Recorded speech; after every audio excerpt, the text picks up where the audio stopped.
All right, good morning, ladies and gentlemen. Welcome to Senate Judiciary. Ms. Ogden, if you will call the roll for us. Senator Albritton, Senator Bell, Senator Carnley, Senator Coleman Madison, Senator Elliott, Senator Figures, Senator Givan, Senator Orr, Senator Singleton, Senator Smitherman, Senator Stutz, Senator Weaver, Senator Barfoot. 9, and we got a quorum. All right. First bill on the agenda today deals with hospital liens, SB 210, and there's a public hearing that's been called. So we're going to start off. Let me briefly give you a description of why I decided that I wanted to file a bill dealing with hospital liens. Over the past several years in practicing law, I've seen occasions where individuals who are on Medicare or TRICARE because of their military service have been injured by someone else and have gone to the hospital, the ER room, ER visit, and hospitals routinely, instead of pursuing or billing Medicare or TRICARE, they will file a hospital lien, all legal under Alabama law. Nothing wrong with that. As a matter of fact, Medicare has a prompt pay period of, I believe, 120 days. If I'm wrong, I'm sure somebody will point that out, to where they can't actually bill Medicare. After that, though, they can bill Medicare or they can bill TRICARE. Typically, though, what happens in a hospital lien situation is the full value, the retail value of the medical bills are filed in probate court, putting the world on notice that this individual, again, injured through no fault of their own, owes, in some cases, a substantial retail value on the hospital lien. And so as I saw this happening in my practice, I thought, well, this is wrong. Fast forward a couple of years, and I think in 2019, there was an amendment to the hospital lien statute that allowed patients who have been injured by somebody else who have a private health care insurer. They were not getting billed. The hospital liens were being filed on those individuals, and there was some legislation that cleared that up. So now, Blue Cross Blue Shield, by way of example, if you have Blue Cross Blue Shield and you're injured in, for instance, a car wreck, the hospital will bill Blue Cross Blue Shield. But that's not the case typically on Medicare, Medicaid, or TRICARE. So I see that as an injustice, or saw it as an injustice, that folks who are elderly are on Medicare, folks who have served their country and have TRICARE as a health care payor are subject to different rules, and then they shouldn't be. So with that, we've got a public hearing scheduled today. We've got 3 opponents and then 1 proponent. And I'll start off on the opponent side. Ms. Howard, if you'll come up. We've got a few extra minutes, but let's try to keep it to 3 minutes. Thank you, Mr. Chairman. My comments will be even briefer than that, primarily because I am not an expert in hospital liens. Learned an awful lot as going through some of the discussions as Senator Barfoot. We've been having discussions about this issue for some time now, and he's aware of our concerns and very grateful to be able to have the opportunity to continue to work on this. As you may or may not know, Medicare, Medicaid, and TRICARE are government payers, and they are considered payers of last resort. When a patient or when an individual is injured in an automobile accident, for example, that may have medical coverage. The ability for that medical coverage that is included in the automobile insurance to be collected ahead of a Medicare, Medicaid, or TRICARE filing is the typical and normal and what we have always been instructed from the payers of last resort. Again, I am not an expert, but we do have a few people here who deal with this all day, every day, so I would like to defer some of those comments and some of your questions to those who know what they're doing. I will say what I am an expert on, perhaps, is the current fragile financial condition of Alabama's hospitals. And anything we do to further erode our ability to get paid for the care that is delivered can be detrimental to the provision of health care throughout the state of Alabama.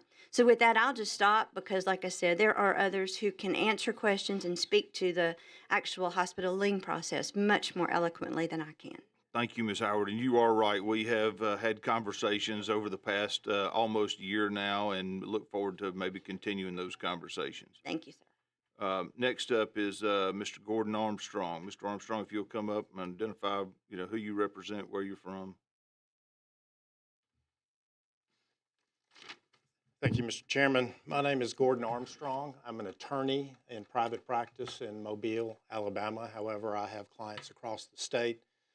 I have a diverse practice. I do a lot of trial work, but I also have a portion of my practice that's devoted to medical collections. Primarily bad debt collections after it goes unpaid, and I represent hospitals' interests in trying to seek recovery of those amounts. And I kind of have a different perspective of what I want to talk to you about, and I will keep my comments brief because I'm not here to talk about policy because others do that. I'm here to talk to you about more where the rubber hits the road, which is as a lawyer, when on a daily basis, I am talking to injury lawyers across the state. I have clients in Huntsville, Birmingham, Mobile, and different areas in between. So it's the entire state that I am talking to lawyers who are injury lawyers like yourself, Senator Barfield, and the lawyers are calling me. Sometimes there are liens, sometimes there are not liens in those cases. And as it deals with liens, when they call me and they ask me, Gordon, there's not enough money to go around. You've got $50,000 in medical bills. We've got $25,000 in coverage. That's kind of the injustice you're talking about, which is there's just not enough money, and the patient's going to end up getting nothing. The injury lawyer's going to get his percentage, and then the hospital's got a lien that usually covers the balance of that. And the problem comes in is that never is how it plays out, at least not in my practice. And I've been doing this, I got out of law school in 1989, and I've been doing collection work since 1992. So for over 30 years, I've been doing this. And I've been negotiating with lawyers routinely. And usually when those scenarios come to me, I get the information from the lawyer, I get the facts, he says, let me explain the situation. And I go back to the hospital. I go to my client and I say, listen, here's the scenario. There's just not enough money to go around, and we always compromise that lien. We usually try to do our best to do what's right and do what's fair, but you have to remember what is the purpose of Alabama's lien statute. And in 1999, the Supreme Court set it out and explained it. The purpose of the lien statute was to protect the hospitals' interest. there is a tremendous amount of bad debt, a tremendous amount of unpaid medical bills that endangers the financial stability of hospitals. You see it, this is not something you have to take from me, you see it routinely where hospitals are closing their doors for financial reasons. This is not something where you can say, well, they should have billed Medicaid or they should have billed Medicare, because those are payers of last resort. And those are payers where the taxpayers should not be funding when there is liability insurance coverage that can cover this. Thank you, Mr. Armstrong. All right, next up, we've got Chris Richard. Mr. Richard, if you'll let us know who you represent, where you're from. Yes, sir. Thank you, Mr. Chairman, members of the committee. My name is Chris Richard. I'm with Givan here in Montgomery, Alabama. Our firm serves as outside general counsel for the Alabama Hospital Association, and that's what brings me here to talk to you today about some of the healthcare regulatory issues associated with the hospital lien law. First, I'd like to thank the chairman as the sponsor of the bill and others that have worked on this for, as you said, months. We appreciate the open exchange of ideas and information, and although we haven't reached 100% consensus yet, it's not for lack of trying. One quick thing I want to say about this bill, and I think, Mr. Chairman, you said it as well. This bill deals with difficult circumstances. These are patients that are injured through no fault of their own by a third party, and there sometimes may be, sometimes may not be funding there to make that patient whole for the injury that they suffered. But I'd say regardless of that patient's ability to be made whole, and regardless of their ability to pay for care, hospitals are there and are required to provide medical care and treatment to those patients, and that's exactly what they do. And perhaps this bill is somewhat of a broad attempt to fix a very narrow issue, and I think we're focusing some on the circumstances where there is not enough funding to make the patient whole after paying for medical bills and after paying for attorney's fees. And perhaps we should consider an approach that addresses just that narrow issue while leaving the rest of the hospital lien bill alone, or rest of the hospital lien statute alone. But I want to talk a little bit about the amount of the lien that's set by this bill. This bill largely ties the amount of the hospital lien and caps it at prospective payment system reimbursement rates and largely defaults to Medicare rates. Now, Medicare billing is complicated. It very rarely compensates hospitals for the entire amount of the cost of their care, especially when you take out certain supplemental payments, modifiers, and other add-on payment programs that are not part of a prospective payment system but are designed to help make the hospital whole for the cost of the care they provide. And it does not appear that those add-on programs are tied into the cap on the hospital lien as part of this bill, and perhaps that's something that we should look at. But this is also just the starting point for further negotiation. This would cap the lien at a certain amount and then require further negotiation from there. And in fact, it provides a quick pay option that sets hospital payment at a percentage somewhere between 20 and 30% of the lien amount that they have, which is already a fraction of the cost of the care that they provide. So if we can look at something that helps make the hospital whole, make the patient whole, I think that's what we're in favor of. We appreciate your time and efforts on this bill, and I thank the committee for the time and welcome any questions. Thank you so much. Next up, as an opponent, we've got Mr. Nick Lawkus. Mr. Chairman. Sure. Do we have any proponents? We do. We're going to get there. Mr. Riley is the lone warrior on that side. These opponents are making some very good points. Well, Thank you. we'll see what Mr. Riley's got to say. Mr. Lawkus. Well, thank you, Mr. Chairman. Appreciate it. As my delegation knows, I very rarely get up to speak, but on behalf of a provider, did want to just get up to some of my colleagues from other hospitals couldn't be here today. So I just want to take a quick minute on the provider standpoint. As you know, I represent University of South Alabama and our health system, which has 3 hospitals and a cancer center and dozens of clinics throughout Mobile, Baldwin County, in a 200-mile radius. Really, just what I wanted to share with you all today is that some of you know, and Mr. Chairman knows, we've been with ALEA and our Government Relations Committee have been meeting for the better part of 6 months trying to work out an amicable solution to this issue. And as you've heard from the people before me, I mean, it's technical, it's hard to deal with and narrow in a much broader picture. The bill before you, I think, is further apart from where we were a few months ago, and I just would ask that if before we go forward today, as the chairman knows, we spoke yesterday that we've got some things we need to work out on this before floor time, if at all possible.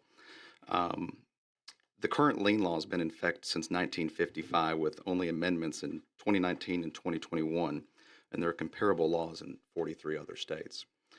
As the gentleman before me mentioned, this has been to protect the hospital's interest. And as you know, without the hospitals, we wouldn't have the clients to still be here, to be alive, to get these cases in the care they needed.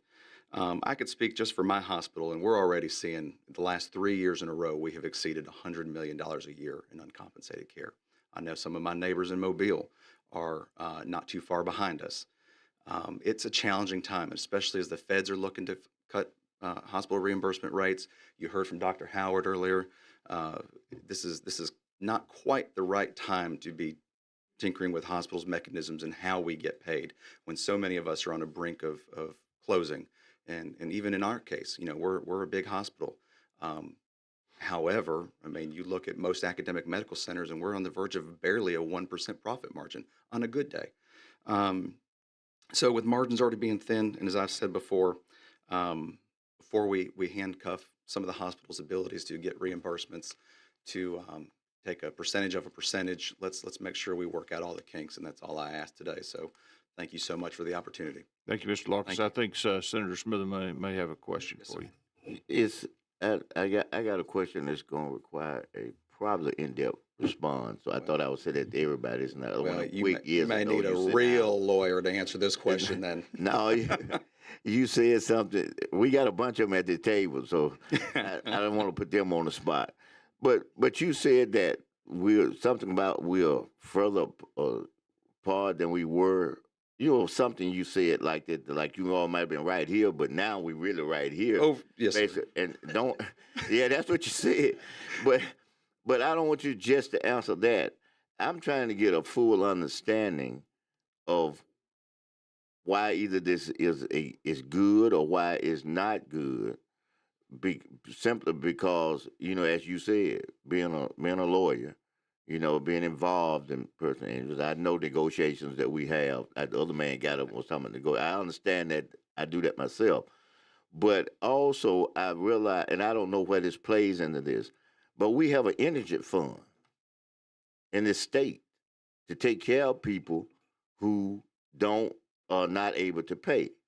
Now, what's the correlation between that fund and the hospital's getting some relief, financial relief, if that person is indigent, you know, versus the charge off? I guess that's what we're talking about, or so that the hospital can get some money, you know, because the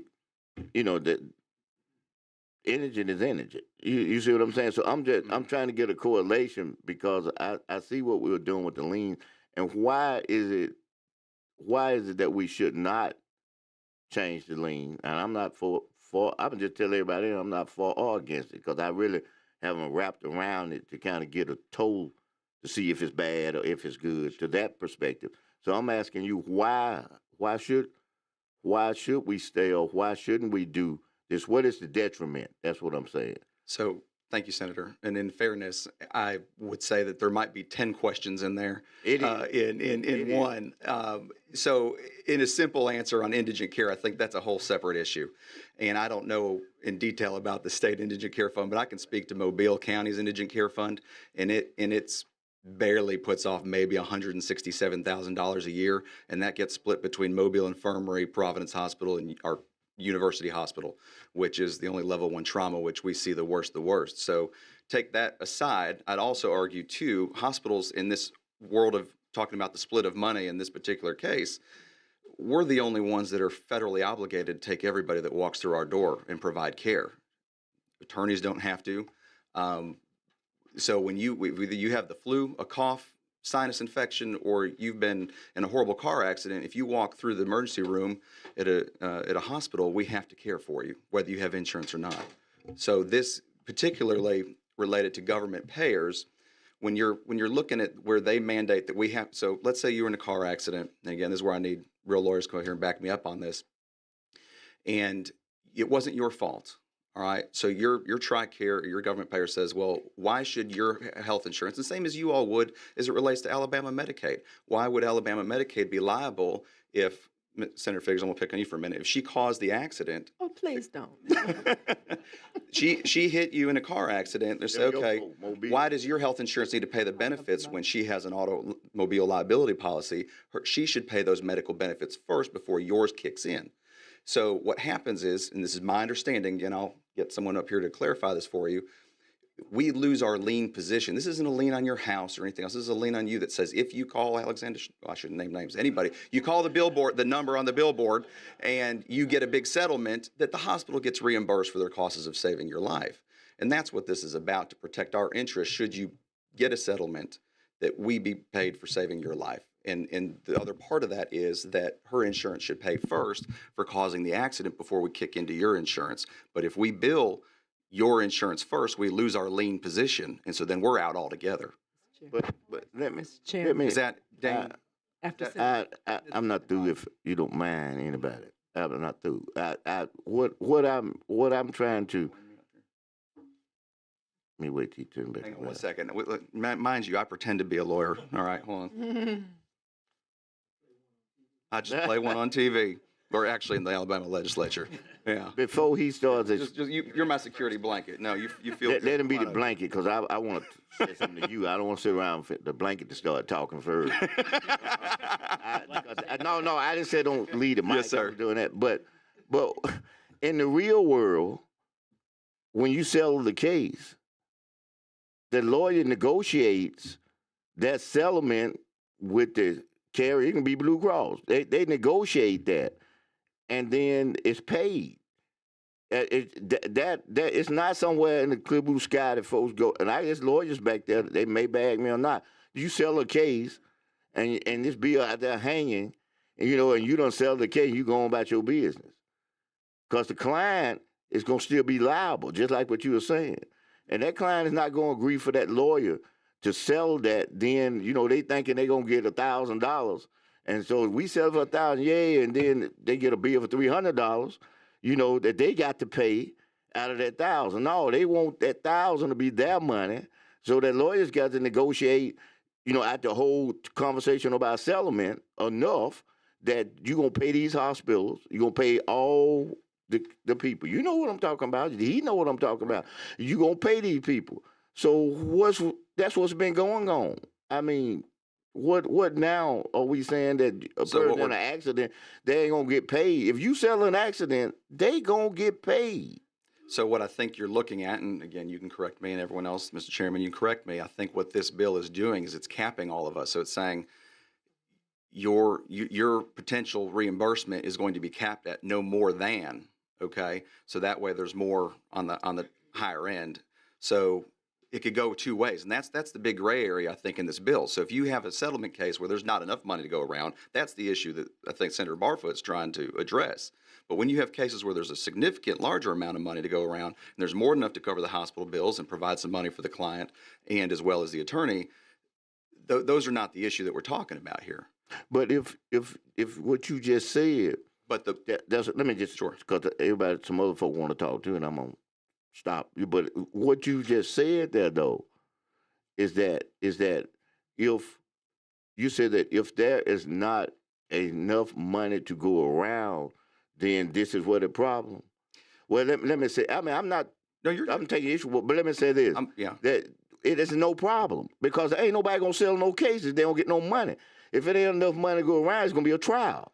And in the trial, if they lose, ain't nobody gonna get a dime. The hospital, them, or nobody else. So, I mean, you understand what I'm getting at now? You kind of hit the nail on the head. So this is not a one-size-fits-all is the point I'm trying to make. So that if you say that we're mandated to take a certain percentage of a Medicare rate that applies to all cases, then in the cases where, say, your hospital bills in this car accident example were $1 million, but we're only going to get $20,000 because this is the way we wrote it into law here, is that right either? But at the same time, being a lawyer, that's what I'm talking from that perspective. If you don't have, and I'm getting back to what he's doing in the bill on that side of the coin now, if you don't have that, you're not going to get no settlement. And yes, there are entities, like you say, I don't call them number, but almost a name, but entities Billboard. who want to be hard nosed. So no, I want 50% of what to be. I want 60%, and you ain't gonna they ain't gonna get it because the client is not gonna have the money. That's why he got these caps. I'm not speaking for him.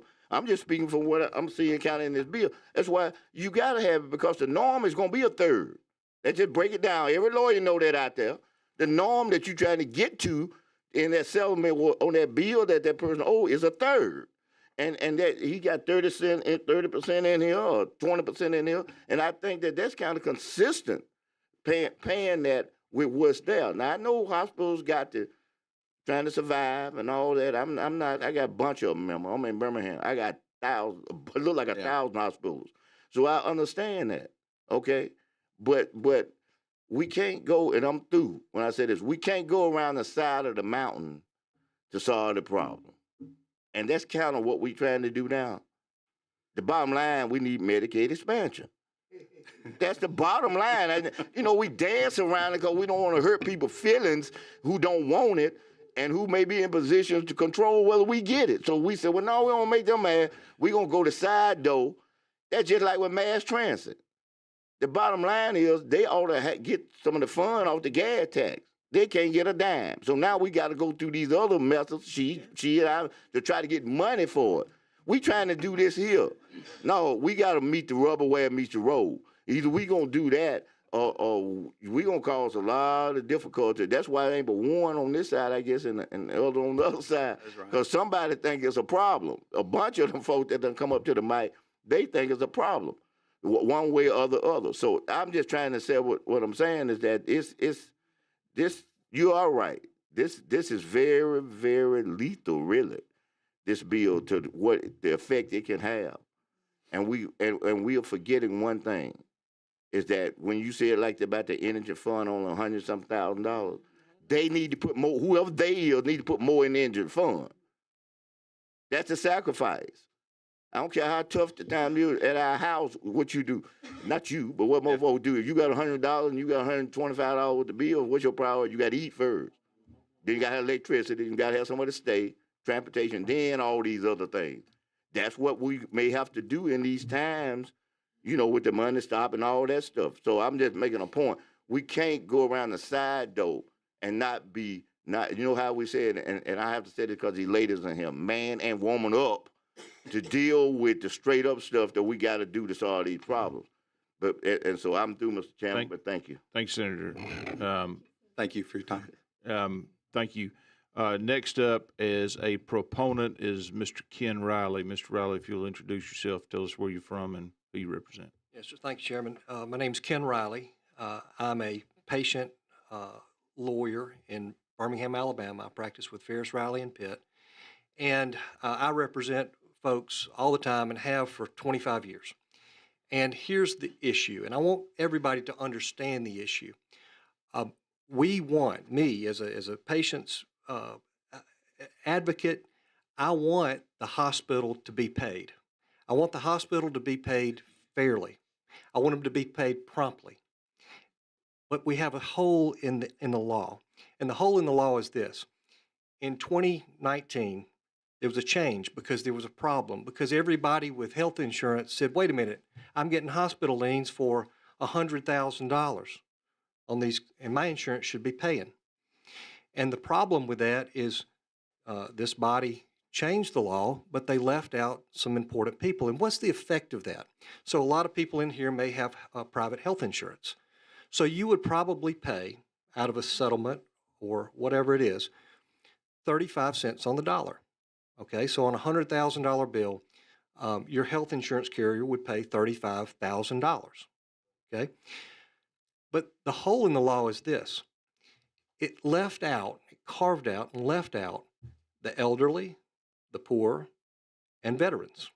Okay, so just to put that in perspective, Medicare will pay 17 to 20% of the full bill. So if someone comes in and has Medicare and the hospital chooses not to file it, they can file it.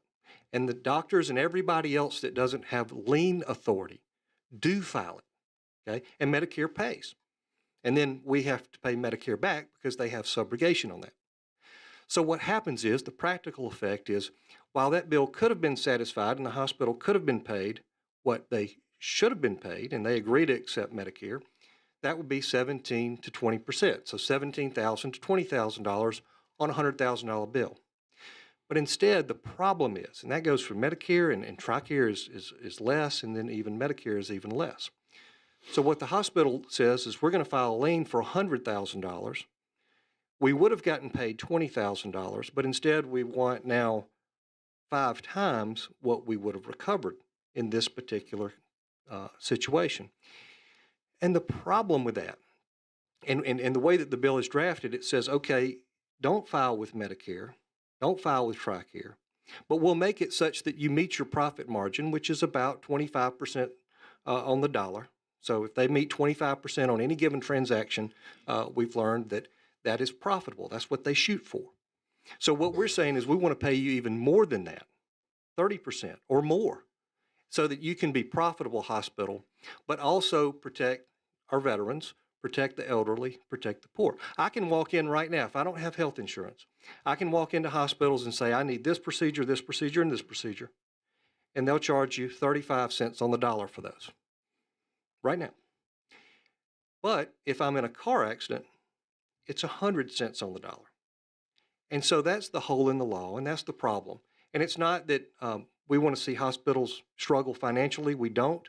But like I believe, Senator, you pointed out, when you have those kind of margins, okay, 100 cents on the dollar, and then you also have, because there's a Medicare lien or a Medicaid lien or TRICARE lien, well, now they're arguing with each other, and they're clashing with each other, and now we can't get a case resolved because everybody wants it all. And so the problem happens, what the unintended consequence is, that we clog up our court system. And everybody knows that we've got a clogged up court system. And I see it every day, and I'm having to file cases that I should not have to be filing because we have these issues, these clashes with these liens. And what this does is it solves these problems. We've been working a long time. We started in the summer working with all the interested parties, and we've made a tremendous amount of progress. And I appreciate your leadership on this, Senator, and I'm standing here ready to answer any questions. Senator Albritton. Thank you, Mr. Chair. You've given a great rendition that describes, I think, the problem we're having with PBMs. The argument here really and truly has to deal with who's going to get stuck with the bill. The secondary problem is that what you've described is the issue dealing with the difference between public money and private money. Dealing with the aspect of the responsibility of the public and the private. Medicare, Medicaid, TRICARE, that's public money, that's government money. They cover most people in the United States. That's the largest payer, those three combined, overwhelmingly. Hence, they're able to negotiate as to what they will pay. When those negotiations are done, and that's part of the reason our hospitals and our PBMs or our local, are having difficulty surviving because of those negotiated public payments. Can't tell you that they're doing the wrong thing because they're trying to watch out for public monies, which is a resource that is not going to be fluctuates, let's say it that way. So I think they're doing the right thing. But what you're suggesting is that we provide all the monies to get rid of those negotiations so that we pay the full amounts at all times. You have a good understanding, as does Mr. Armstrong, I think that was the individual first one, that as to the purpose of the liens and such, to protect the interest of the public interest of the monies that's there. My concern is that we're trying to increase the size of that pool of money. The only place that's going to come from is from public money. Hence the demands for expansion and such. Let's just increase the money. There's only two ways to do that. One is to print it, which is the common way, and the second is to tax it. In Alabama, we're cutting taxes. We're heading in the wrong direction to be able to achieve what you're talking about.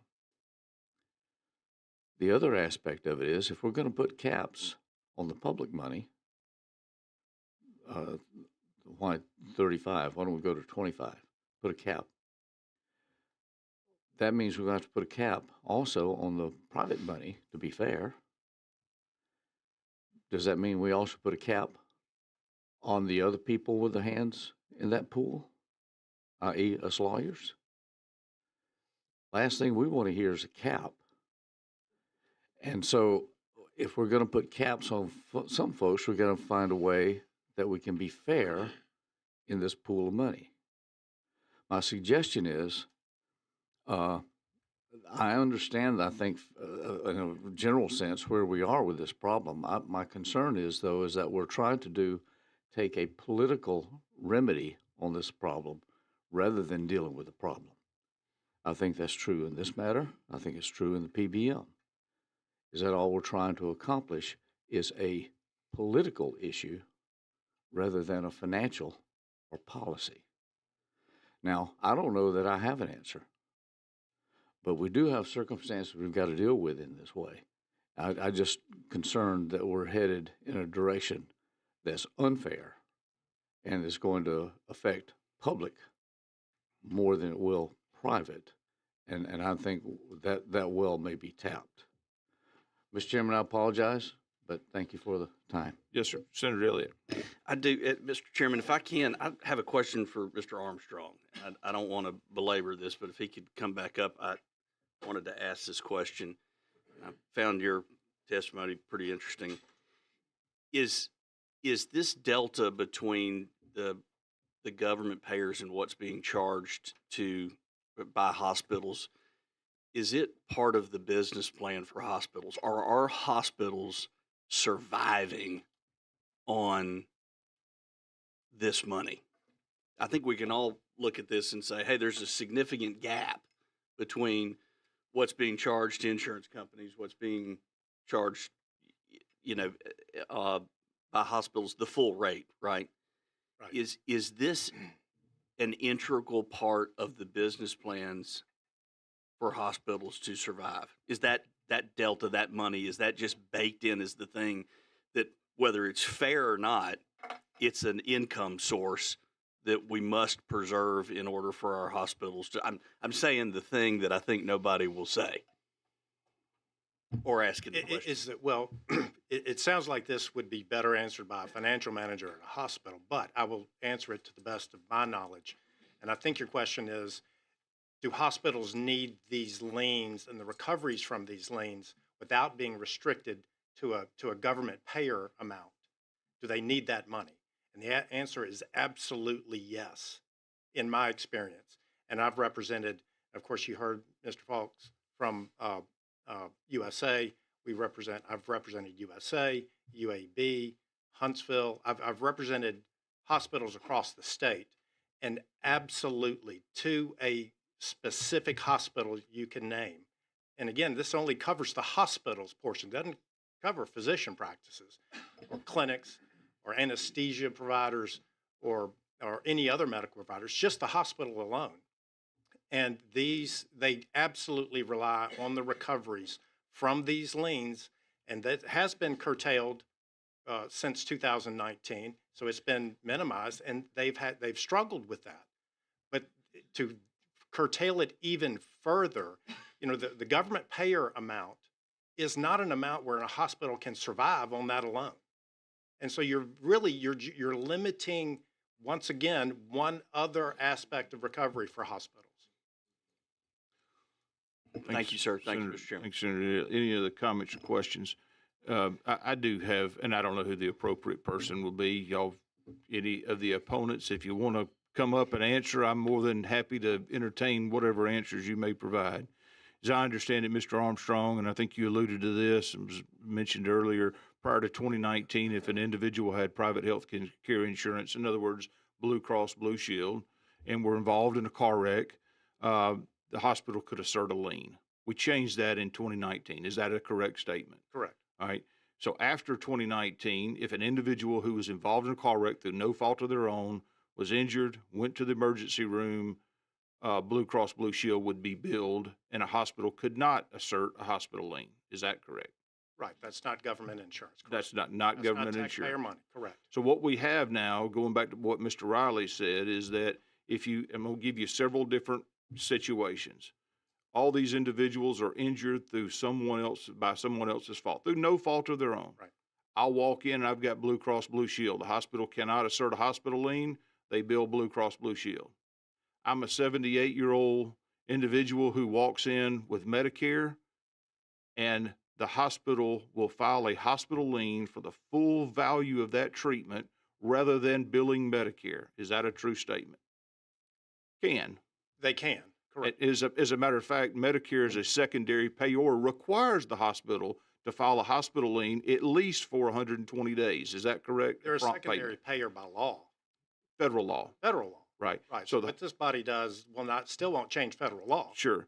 But the hospital lien statute in Alabama allows them to file a hospital lien. Medicare, for instance, says, yes, you have to pursue collections from either the at-fault party, the injured party, or from some other source before, during that 120-day period, the prompt pay period, before you can submit a claim to Medicare. Is that an accurate statement?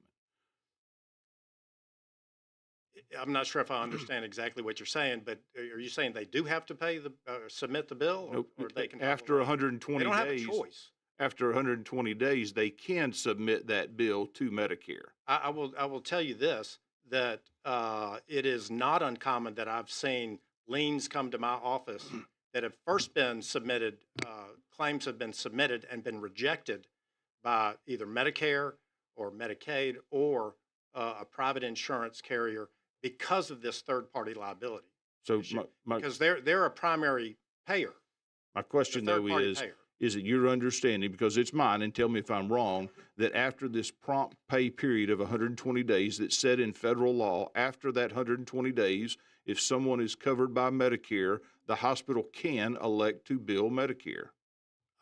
Rather than, And I'm not an administrator at a hospital, so I only see it when it comes to me. So Understand, and that time is usually passed. I'll get Mr. Riley to make sure I'm correct on that.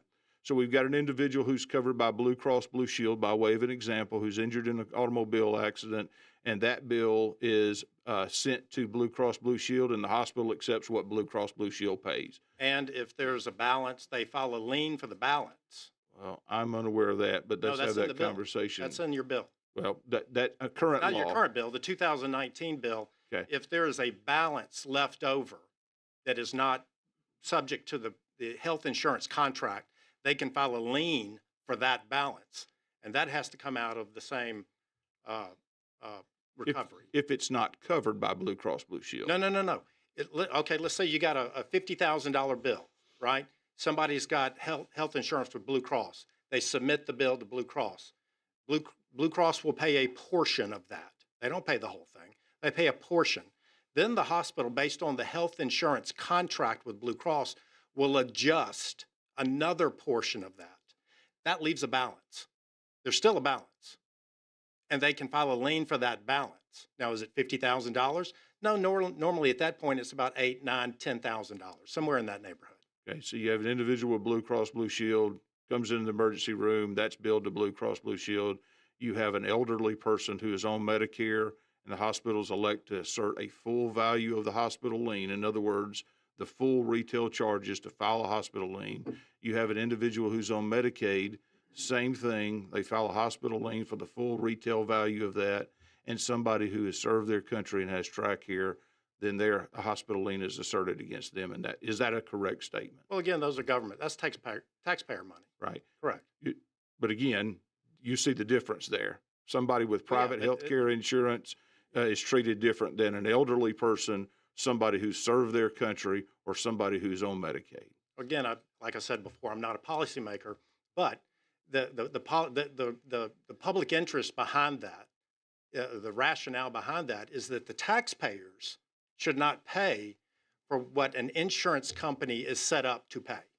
And If there's a liability insurance company out there that is responsible, their client, their customer caused the accident, they are responsible, not the taxpayers. You would agree, though, that in each of those cases, Medicare has a subrogation right or a lien on the value that they've paid. Medicaid has that same, and so does TRICARE. And so, in other words, they all pursue subrogation. In other words, at the end of that, that individual who has been harmed has to repay that amount or a portion of that amount that's been paid by Medicare. So it's not a get off free. It's not that the government is picking up the full value of the bill, because that money is reimbursed to those.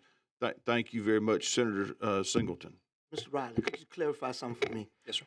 I heard you make a distinct difference between car accident and non-car accidents. Yes, sir. Is this the only time in car accident that level is raised to that point to where they charge almost 100% versus that 35 cents on the dollar? Yes, virtually, and we've done a lot of work on this, virtually, the 100% is virtually never paid. It's a starting point for insurance negotiations. But to address your issue, if a governmental payer makes a payment, we always pay them back what they have paid. But what this does is it actually gives the hospital the ability they can make the choice. Do I want 20 cents on the dollar, or do I want more than that, 30 cents on the dollar, 35 cents, whatever the number ends up being? We can get more than that rather than filing with, there's nothing in this bill that forces the hospital to file with a governmental payer. This would actually get them paid more, but it also brings them in line with what anybody in this room would pay. So it creates kind of a predictable standard for everybody, that we work off predictability in the law. And so if you're predictable, you can get cases resolved, not clog up the legal system. I would just want to add on something to that real quick. Ultimately, if somebody has Medicare, Medicare ought to be billed. If somebody has TRICARE, they ought to be billed. And to your point, this bill not only says you have that ability to bill Medicare or TRICARE by way of example, but we're going to give you can assert a hospital lien for more than you would have gotten paid for Medicare or TRICARE. Absolutely. So, Senator Smithman. One question. Are you in favor of this bill? Yes, sir. That's all. I was listening, you trying to show the pros and cons, so I was trying to get through the weeds. Let me just ask. Just trying to set it out there. Thank you, Senator Coleman Madison. And then I apologize. We're going to move on because we're not going to have this is just a public hearing. We anticipate some ongoing negotiations, and we'll be back at the next Judiciary. I would hope so, because it's very important, because this impacts a lot of people, in particular people who rely on Medicare, Medicaid, and TRICARE. Again, we are talking about those people who don't have private insurance, and the veterans with TRICARE, and all those people, and there are a lot of them. So as I'm understanding is that, all right, so they can, right now they bill Medicare. So does that mean that because you have an accident, and which is a higher amount, but this is nothing new. A lot of people complain about the fact that, people with this type of insurance are charged the full amount, where people with private insurance, and I don't understand that for the same treatment. But anyway, so does this prevent them from going after or billing the company that is at fault of the accident if you have Medicare or Medicaid? No, the hospital lien statute puts everyone on notice, including those individuals who caused the injury, that there is an actual lien asserted by the hospital. So what does that mean when you say put a lien? Do they go to court? Well, what does that mean? It's a document filed by the hospital in the probate court of the county that the services were rendered at. And it puts everyone on notice that the hospital has an outstanding bill, which would be for the full retail value, the full charges of what services were provided. Okay, I'm trying to get to the point. When is the payment made? Sending somebody a notice? Yeah. When So you go to when you try to go do something you want, like your house, lien on your house for that bill. When you try to sell your house, they gotta Okay, be I paid. understand, but that now but you're dealing with the individual. I'm talking about the company that caused the accident. There's a, I don't want to say trucking company, got plenty of trucking companies in my district.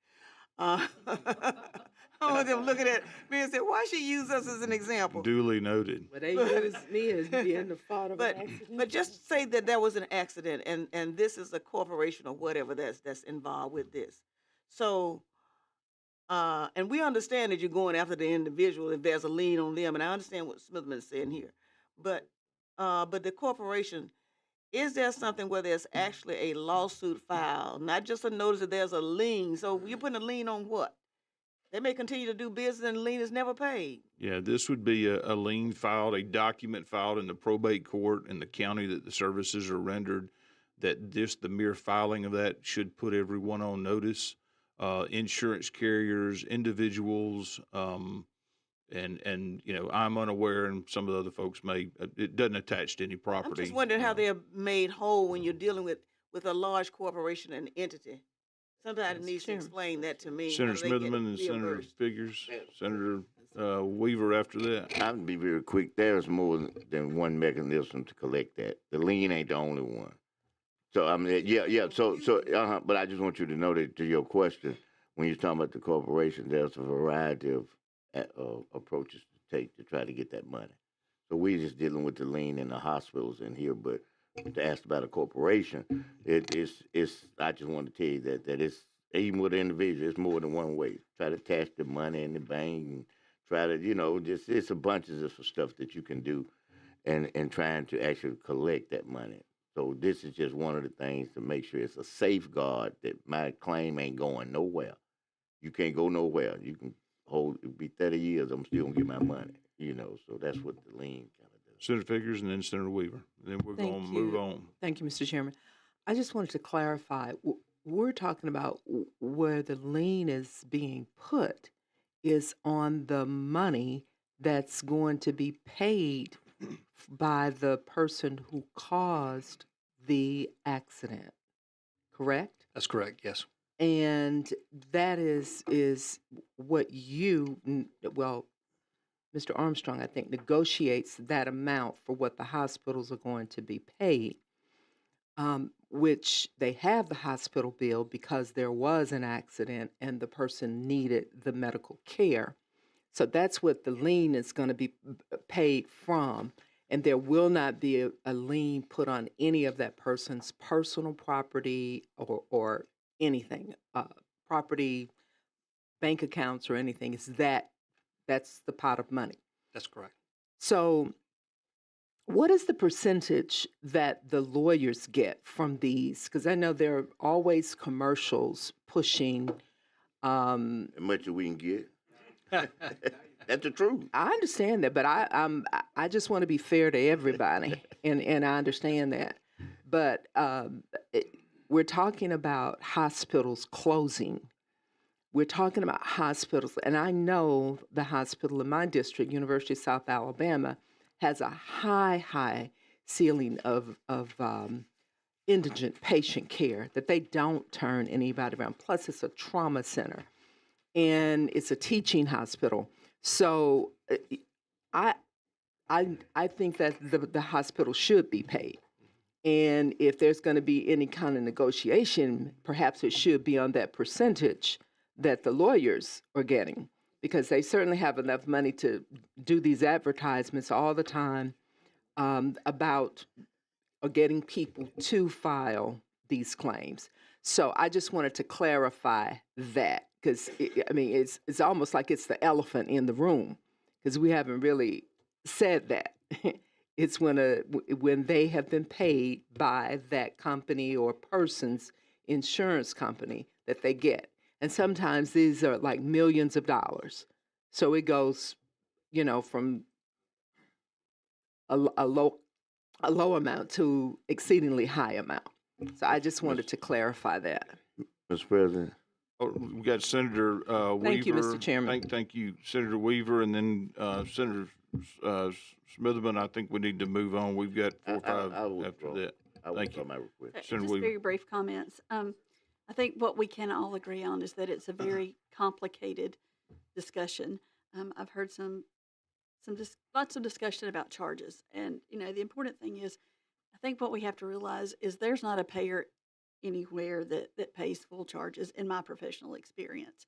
It's very complicated, and I would say the most important thing in this is that we're making sure that the hospitals are getting paid for their cost of care so that they're adequately reimbursed for the care that they gave to the patient. And, I think it's a very complicated situation, and I appreciate you having this conversation and the ongoing conversations we will have. Thank you. I appreciate that. And you're right. We need to make sure that hospitals receive adequate compensation, and this bill calls exactly for that, either through Medicare, their normal reimbursement rates, or TRICARE, their normal reimbursement rates, or if they decide to file a hospital lien, it would be one of those two plus a percentage over and above that. So over and above what they would normally get. All right. Thank you.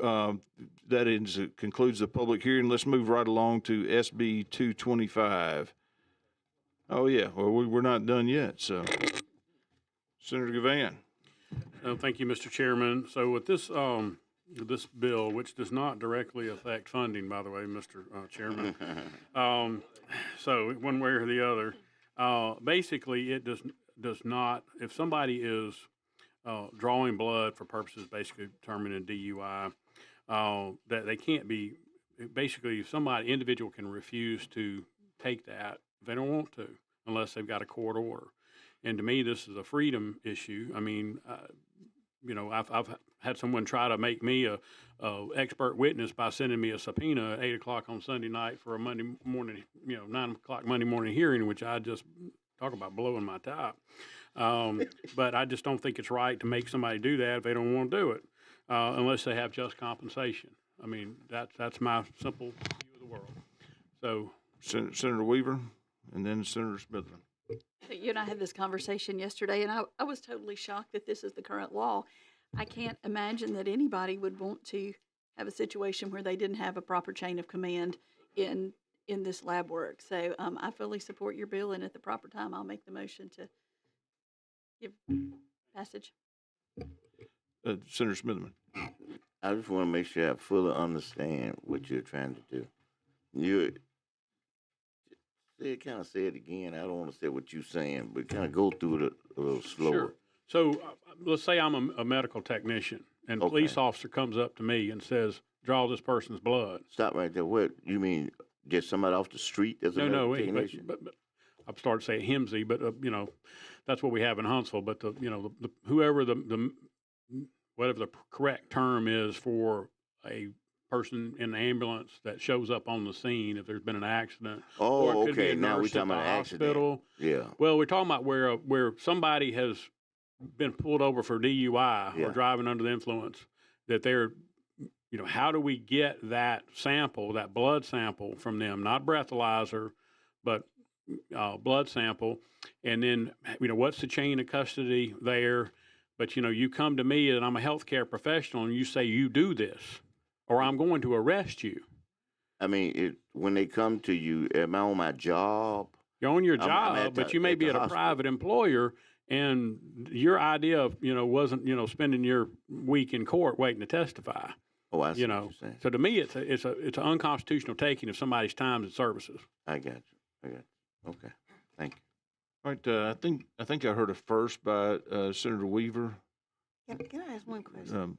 Senator Coleman-Madison. Senator Givan, just to make sure I understand, is this bill about the person whose blood they're taking, or is it about the impingement on a person who is the professional? The professional. Okay, thank you. I'll move for a second. Any further discussion, comments, or question of the sponsor? If not, Ms. Ogden, if you'll call the roll.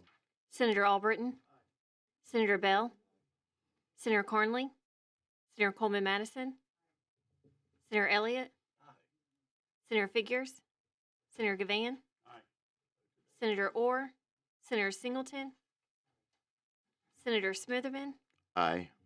Senator Stutz, Senator Weaver, Senator Barfoot. Aye. And in favor. All right, bill's given favorable report. Next up is Representative Almond on HB 280. Senator Givan, Representative Almond's here. I don't know who. Oh, she is? Oh, I thought you were waiting in the house.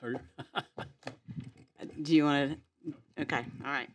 Thank you, Senator Barfoot. We're going to bring the intellectual level and complexity level down quite a bit in the room. If you don't mind, we're going to talk about pop-up parties and the problems they're causing really everywhere across the state, cities, and counties, universities. So this is a bill that's under our existing nuisance statute. We already have a statute that allows municipalities to abate nuisances, okay? And the only thing we're adding to this, or the main thing we're adding to this statute is paragraph B in your bill, and that is giving the municipalities and the universities the ability to sue and collect damages from in a very specific situation, and that's when we have what I would call promoters, or I think we call promoters of unpermitted events. And I'll give you an example. These are people who are promoting parties, pop-up parties. And I say pop-up because usually it's they're selling tickets on social media and advertising a party usually at an undisclosed location, and the people buy their tickets somehow through some way from these promoters, and they show up at this party, and these promoters are selling alcohol without a license. They are doing business without a license, and they have not gotten the proper permit from the permitting authority. And the biggest problem is that often lots of people show up, and it's a public safety nightmare often, and we are spending lots of money trying to shut these parties down, upwards of $100,000 to shut down a party from the city of Tuscaloosa. And all we're asking is to be able to recover damages from the promoters only in that particular situation. That's the main change here in this. I'd like to say I've seen that in Pike Road where there have been parties hosted, and you have underage individuals there who are consuming alcohol, and everybody's pointing the finger at somebody else. So I'm in favor of move for a favorable. Senator Givan, Senator First, and then Senator Albritton, and then Senator Smitherman, and Senator Coleman Madison. So, well, first of all, I'll second it.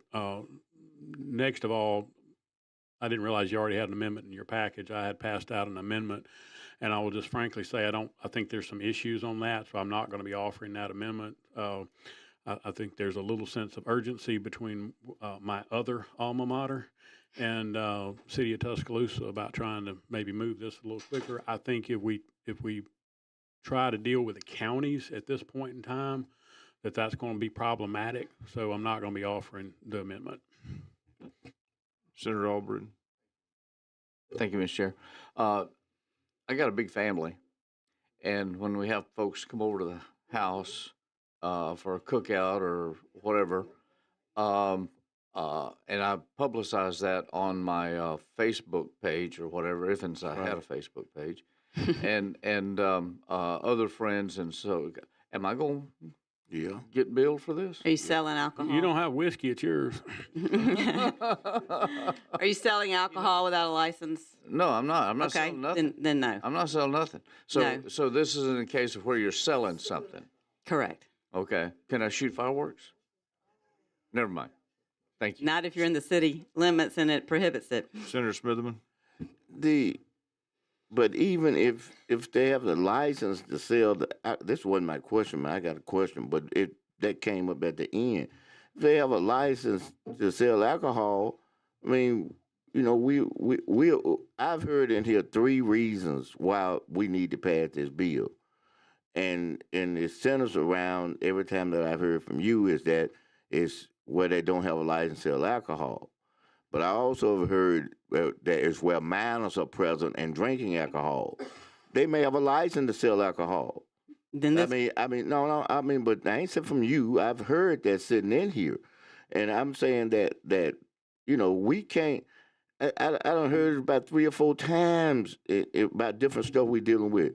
We cannot hold, if it's 100 kids out there, we can't make a law that makes sure not a one of them is gonna not do something. Well, let me, if I And may. and no, because I want to say that because I done heard about it. It's 3 people over here, and 4 over here that did something. Now we got to have a law.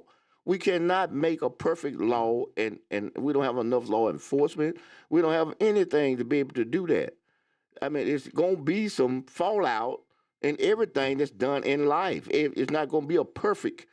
Everybody who goes to everybody in this city that this law going to make sure nobody do any of these things. It's not going to happen. You know, that's why I hate to say it like this, but that's why we have heaven and hell. You know, some folks go to hell, some ain't.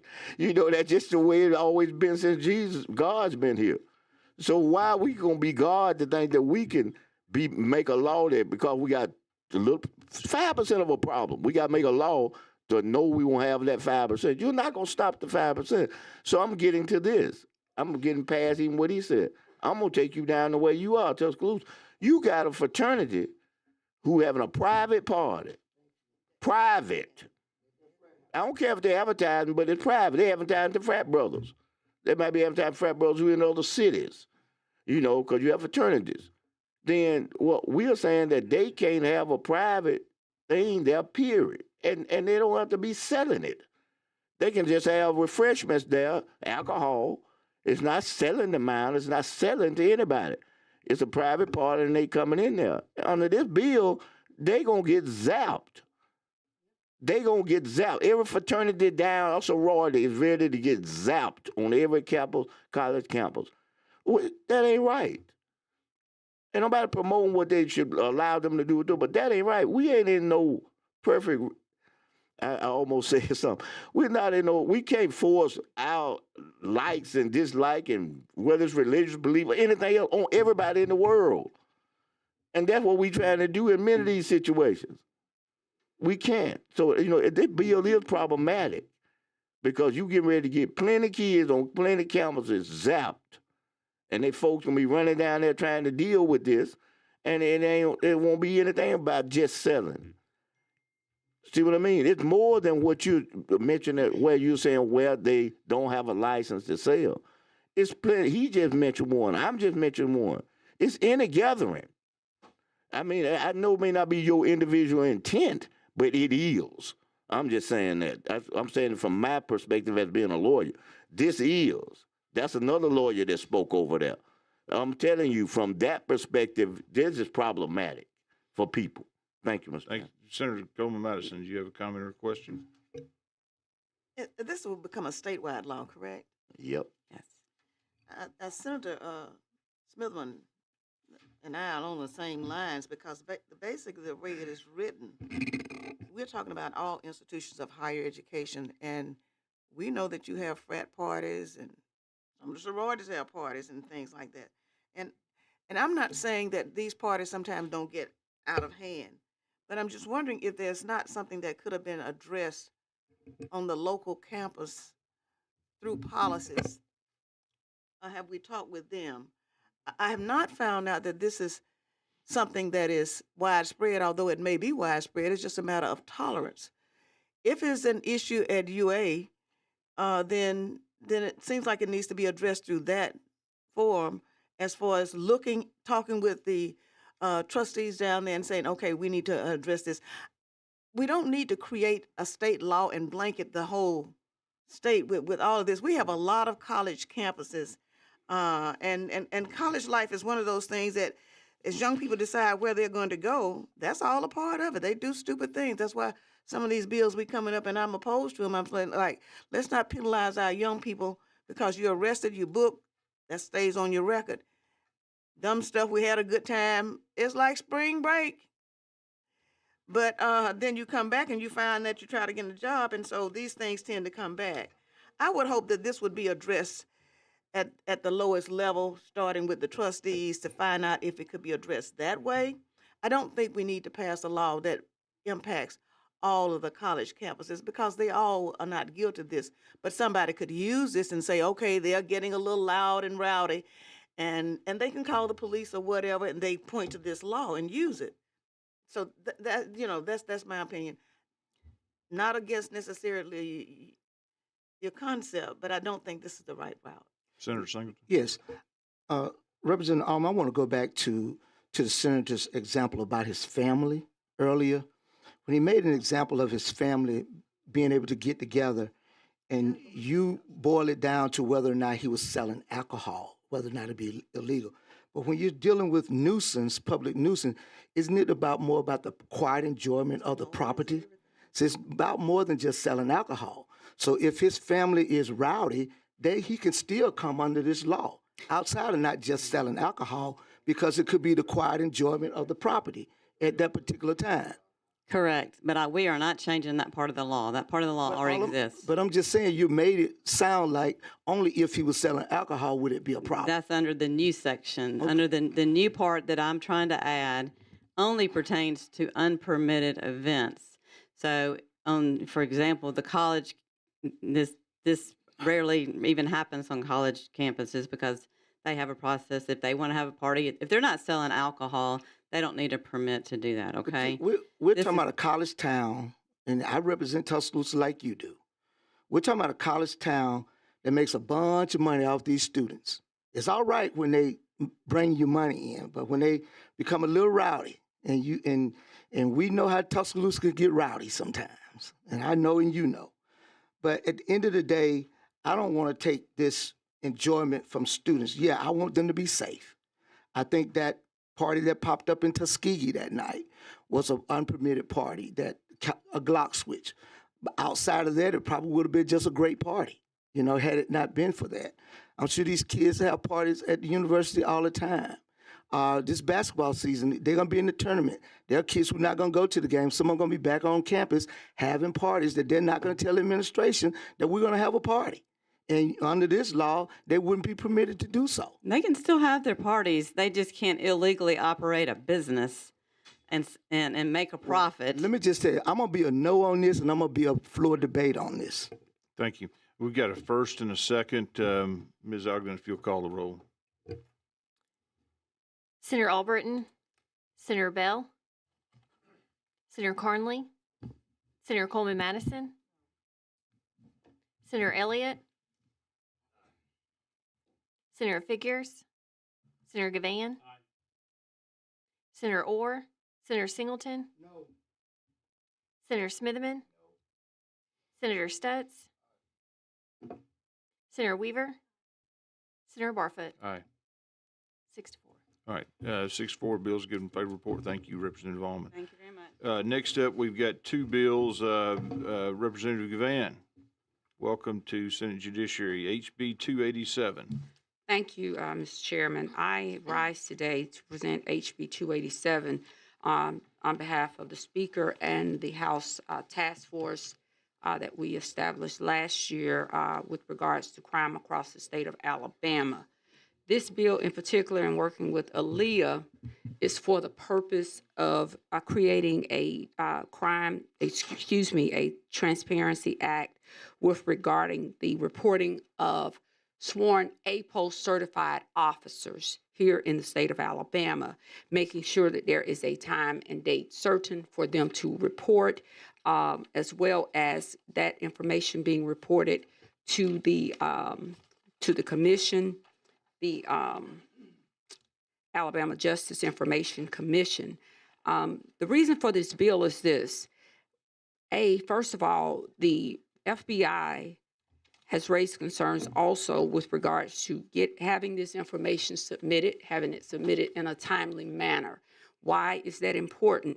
Because they need to know the level of crime that goes on within the state or any state, whether it be the state of Alabama, also to assist with best practices in combating and conquering crime as well as controlling it. Also, it is a determinant, and it's very important, it is a determinant for the amount of federal dollars that will flow into a state for the purpose of fighting crime. When they do not have the correct number or the correct information, it makes it very difficult for us to be able to reap the benefits of getting additional dollars that can spread from municipality to municipality in an effort to help combat this crime. Representative Givan, I've got. Move for favorable report. You got a motion for a favorable. You'll be recognized. You got a motion for a favorable by Senator Singleton, a second by Senator Bill, Senator Smitherman, then Senator Coleman Madison. Thank you very much.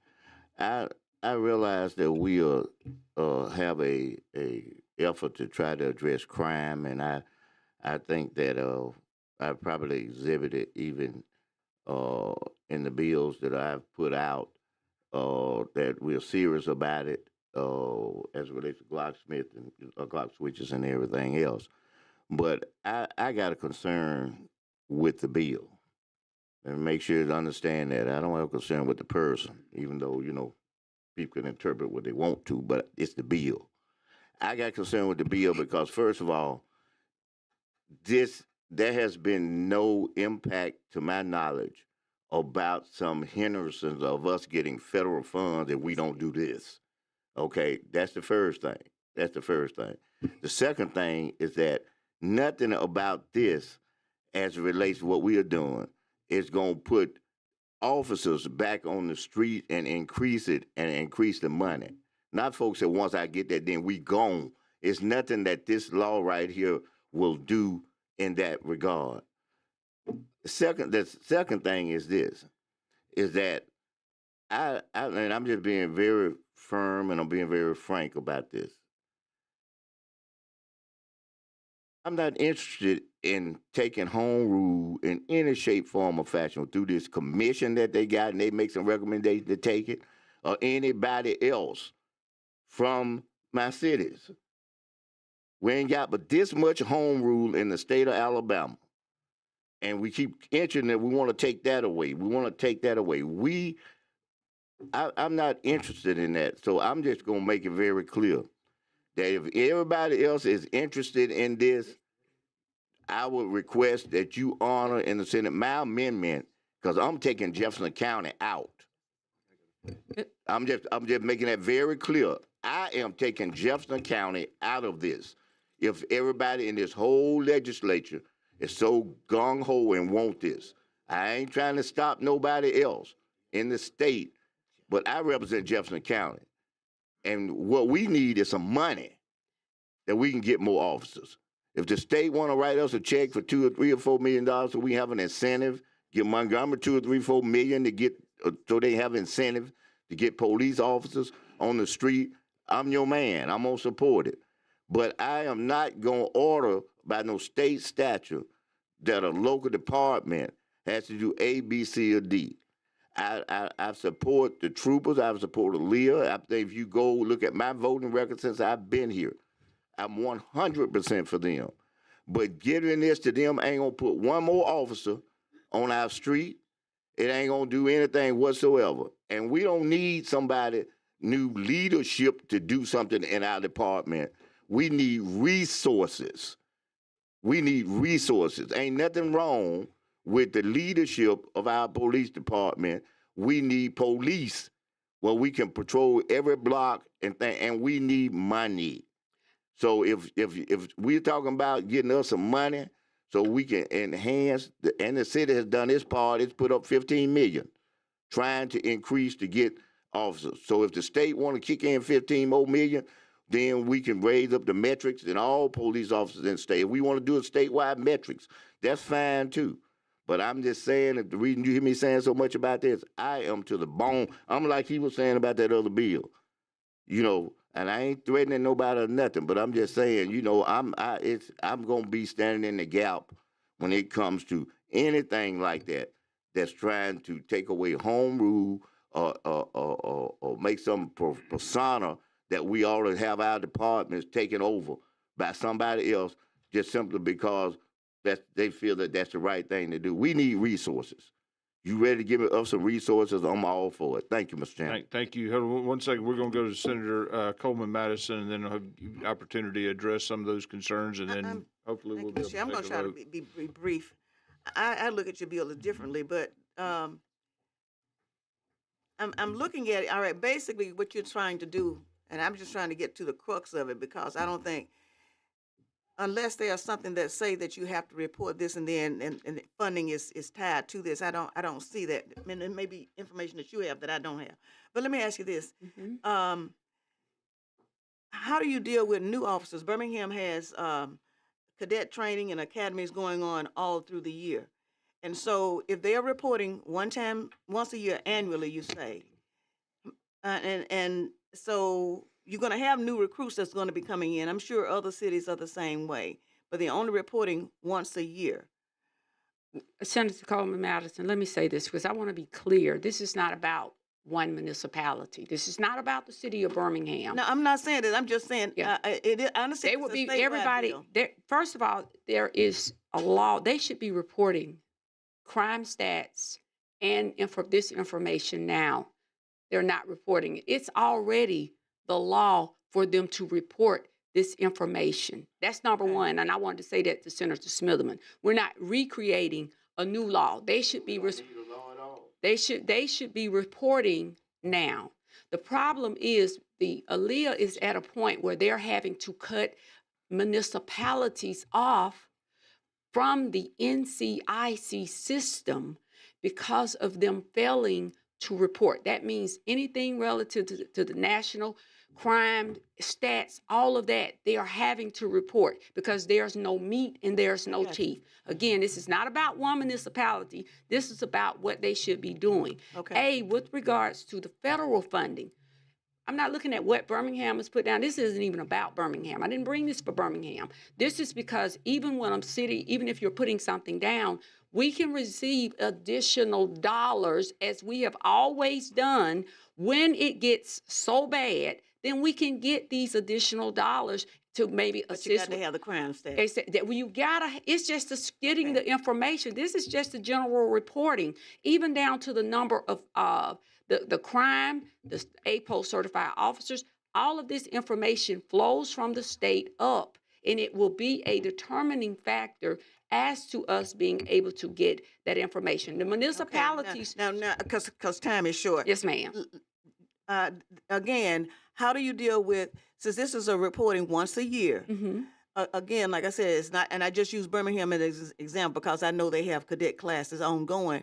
Other cities, I'm sure, do as well. Yes, ma'am. So you may be at, say, 10 officers, small city, whatever, but you have a class, you get 3 more. But it's only once a year. So now this is changed. Is there an opportunity to amend that report? Oh, absolutely. And this would only be at the time that they give their report, understanding that rookie classes may vary. They may have a multitude of rookie classes coming in. Some municipalities do and some don't. But it would be whatever at the end of that year, by February of the next year is what you would report for that particular year. Okay. Let me ask you just one last question, ma'am. then I'm finished. Why the high amount, $1,000 every 30 days? That was actually that was recommended by ALEA, that amendment, because right now some municipalities, we have over probably somewhere between 14 maybe to 18,000 officers. We only have showing on the books for the state of Alabama 10,000 sworn law enforcement officers. I mean, I don't see an issue. You have cleared that with the bill in the sense that this is doesn't create a hardship. It's not. They should be doing it. So you should know what you have. Yeah. We should know, and it's that we should know. We're not trying to create anything where we're trying to usurp home rule, any of that. Mr. Chairman. I'm not sure where that's coming in, but Mr. Chairman. Senator Figures. Thank you, Mr. Chairman. Representative Givan, thank you for bringing this bill. I represent a city that I have grave concern about the number of police officers that we have in the city of Pritchard. And I have had research done, to tell me how many police officers or how many police officers should a city have per capita, if you will, or how many citizens should one police officer be responsible for to determine how much you need. Because one thing that we have sworn to do is to keep our constituency safe. And when people call the police for help, and nobody comes, I don't want to be in that situation. So if we're data driven to know what we're dealing with, then we know how to go forward to correct those things. So I support your bill, and I don't see where any additional funding will be needed either. I mean, we even passed a bill where police officers had to report when they made stops of the race of the person. And when I was stopped by a Mobile police officer, I guess this was a few years ago, he was detaining me. I said, well, why can't I go? You know, he's, well, I have to report, da-da-da-da-da. So, and then I said, oh, yeah, that was a bit. So anyway, thank you for bringing this bill and at the proper time, Mr. Chairman, I'd like to move for, or have you already We've said already that? got a first and a second. I think Okay. Senator Singleton was the first on there. Okay. Senator Smithman, do you have one other last comment? I want to clearly say that, and that other people may have that problem, you know, and I respect them having their problems in their communities. But I, as it turns to Jefferson County, I'm going to, my position is that take us out of it. It ain't the first. It's not the first bill that I've dealt with in 31 years that and you've been on the floor at the beginning. You hear that I requested, and we took Jefferson County out of it. So if everybody else want to do it, that's fine. That has not been brought as a problem to me that we have not been reporting if we've been asked to report or we were required to report. And I by no means are going to, as I said earlier, attach my county to what this ultimately this task force may or may not try to come out with to tell us what we should do, because I don't feel comfortable at all the fact of taking the ability of my county, my cities, to be able to run their own affairs. And the need is, you're right, I've heard people say that we may or may not have enough officers, but we ain't got no money. We got cities who paying officers $13.50 an hour to be a police officer. So it's funds, it's resources, it's what's necessary to be able to increase that. So I can just say that the fact that because of that, I'm not going to vote for the bill, and I'm not in favor of it. I understand. Representative Givan, you had some questions or No comments. question. I just wanted to just say one thing. Birmingham. You get ready to lose a quorum because Okay. I got a 10 o'clock it's meeting. not reported. We just Okay. can't vote. I just I'm gonna wanted call to say for the that for the vote. record. Ms. Ogden, if you'll call the roll. Senator Albritton, Senator Bell, Senator Carnley, Senator Coleman Madison, How many is for? Senator Elliott, We've had Senator individual members Figures, who put on the roll how they wanted to vote on it. Oh, I'm sorry, aye. Senator Givan, Senator Orr, Senator Singleton, Aye. Senator Smithman, No. Senator Stutz, Senator Weaver, Senator Barfoot, Aye. 5-2. All right, bill's given a favorable report. Thank you so much. You've got the next bill up, and we're going to try to make this as fast as we Thank can. you. Real quick, HB Senator, 94. this bill came through this committee. Senator Figures carried it for me last year, and it's just to amend the code with regards to human trafficking. Senator Move Figures, to favorable got report. a Use the motion for previous roll. favorable and a second by Senator Coleman Madison. Any opposition using previous roll? Senator Smitherman, would you want to be added as a yes on this? And Senator Stutz will be added as a yes. Bill's given a favorable report. Thank you so much. Yes, sir. Thank you, and thank you. Thank you. Representative Starnes, HB 88. Thank you, Mr. Chairman and committee members. House Bill 88 is a department bill for the Alabama Bureau of Pardons and Paroles. And it does the following. The bill would recognize probation and parole officers as state law enforcement officers. Currently, the probation officers are post qualified. They receive subsistence pay, and they receive the stress bill 5-for-1 on retirement. And there's no physical note on this, and subject to your questions. Mr. Chairman, Senator Smitherman. I move favorable. Got a motion for favorable. I'll second that motion. Any opposition to using previous roll? Hearing none, bill's given a favorable report. Thank you so much. Thank you, sir. Bear with me 1 second. Ladies and gentlemen, I am going to carry over the next bill, and because we are running way behind. So SB 57 which is the virtual parole bill. I'm gonna carry that over. Unless the committee wants to do quick work of that. It's just about a hearing. I think it's time. I mean, I think it saves the state money. Because it's transportation costs involved. It does. If you'll remember last year, I had this Yeah, the same same bill. bill. We We talked got it about it. out, and actually, there were some amendments in the House last year that we've incorporated into here, where it gives not only that inmate the ability to speak to the parole hearing, to answer questions, to make a comment or a statement, but it also gives victims the ability to be heard from far off places. So I'd like if to it's move approval. Once you get through, I want to recognize. got a motion for a first by Senator Coleman Madison, I'll second that. Senator Smithman. Is it permissive, though, that the inmate can either have electronic or in person? And that's important because I can just tell you, you don't get the impact.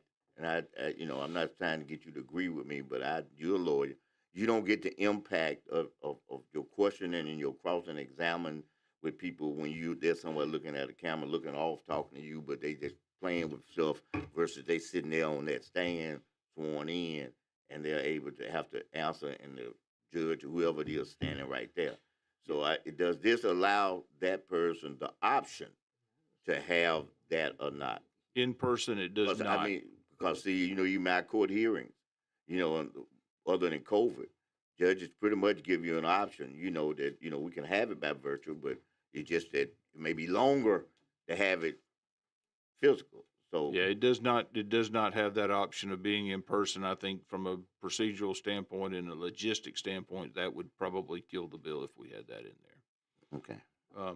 That being said, there's a first and a second. I've been working with some others. We're going to probably tidy up some of the language as we go forward. We're not ready for that today. Senator Coleman Madison. Just for clarification, but this does not.